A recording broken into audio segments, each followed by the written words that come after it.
चला जबरदस्त अशी चिकन घी रोस्ट स्टाईलमध्ये एक रेसिपी बघूया चिकनची. चिकनला आधी मॅरिनेट करायचं आहे. मीठ, आलं लसूणची पेस्ट, थोडीशी हळद आणि बेडगी मिरची पावडर, थोडंसं दही लावायचं जेणेकरून चिकन छान टेंडर होईल.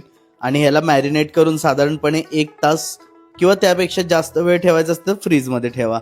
नंतर एक पेस्ट करायची. इथे बेडगी मिरची आपण शिजवून घेतली आहे, त्यामध्ये लवंग, दालचिनी, काळी मिरी आणि धना पावडर ह्याची छान एक स्मूथ पेस्ट करायची. एका कढईत तेल, तूप, 2 मीडियम साईजचे कांदे, थोडंसं मीठ टाकून छान भाजून घ्यायचे. एकदा कांदे छान भाजले की आपण जी पेस्ट केली आहे तयार ती पेस्ट ॲड करायची आणि छान भाजून घ्यायचे तेल सुटेपर्यंत आणि बेडगी मिरचीचा कच्चा स्मेल पूर्ण निघून जाईपर्यंत. त्यामध्ये मॅरिनेट केलेलं चिकन ॲड करायचं आहे.